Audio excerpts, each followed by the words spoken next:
रानी लक्ष्मीबाई मराठा शासित झांसी राज्य की रानी थी और 1857 के प्रथम भारतीय स्वतंत्रता संग्राम में अंग्रेजी हुकूमत के विरुद्ध बिगुल बजाने वाले वीरों में से एक थी।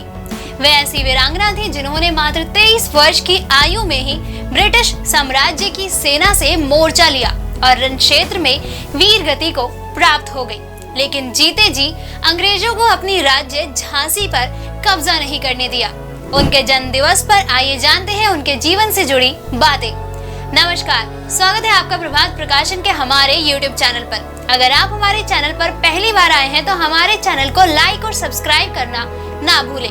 तो चलिए शुरुआत करते हैं हम आज की वीडियो।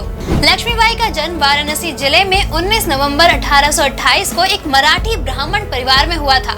उनके बचपन का नाम मणिकर्णिका था, पर परिवार वाले उन्हें प्यार से मनु पुकारते थे। जब लक्ष्मीबाई 4 साल की थी तभी उनकी माता का स्वर्गवास हो गया। उनके पिता मराठा बाजीराव की सेवा में थे। मां के निधन के बाद घर में मनु की देखभाल के लिए कोई भी नहीं था, इसलिए पिता मनु को अपने साथ बाजीराव के दरबार ले जाया करते थे। वहां मनु के स्वभाव ने सबका मन मोह लिया और लोग उसे प्यार से छबीली कहने लगे। शास्त्रों की शिक्षा के साथ साथ मनु को शस्त्रों की शिक्षा भी दी गई।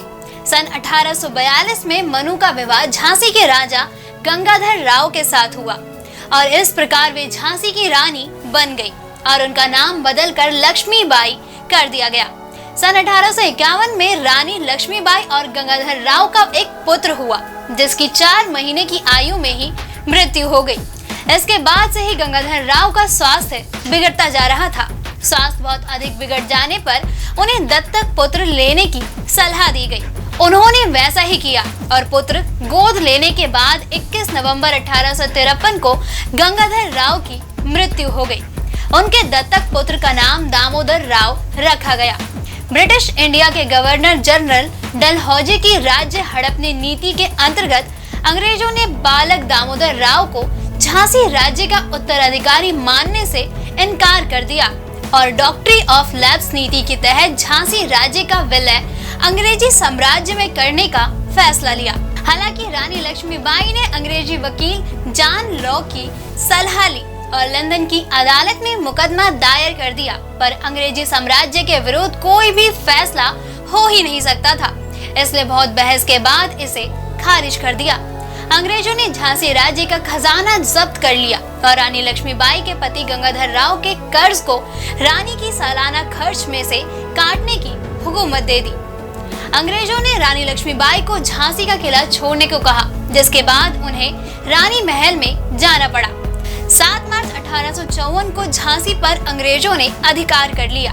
रानी लक्ष्मीबाई ने हिम्मत नहीं हारी और हर हाल में झांसी की रक्षा करने का निश्चय किया। सन 1858 के जनवरी महीने में अंग्रेजी सेना ने झांसी की ओर बढ़ना शुरू कर दिया और मार्च में शहर को घेर लिया। लगभग 2 हफ्ते के संघर्ष के बाद अंग्रेजों ने शहर पर कब्जा कर लिया, पर रानी लक्ष्मीबाई अपने पुत्र दामोदर राव के साथ अंग्रेजी सेना से बचकर भाग निकली।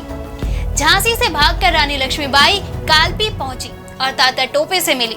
तात्या टोपे और लक्ष्मीबाई की संयुक्त सेना ने ग्वालियर के विद्रोह सैनिकों की मदद से ग्वालियर के एक किले पर कब्जा कर लिया।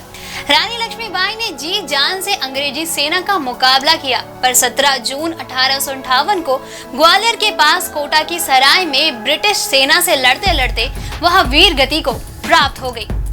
रानी लक्ष्मीबाई के जीवन से जुड़ी बातें जानने के लिए आप प्रभात प्रकाशन के द्वारा प्रकाशित झांसी की रानी लक्ष्मीबाई हिंदी और इंग्लिश किताबों की मदद ले सकते हैं। दोस्तों, अगर आपको हमारा ये वीडियो पसंद आया हो तो इसे लाइक और शेयर करना ना भूलें। जल्द आपसे फिर मुलाकात होगी एक नई वीडियो पे एक नए टॉपिक के साथ। तब तक के लिए नमस्कार।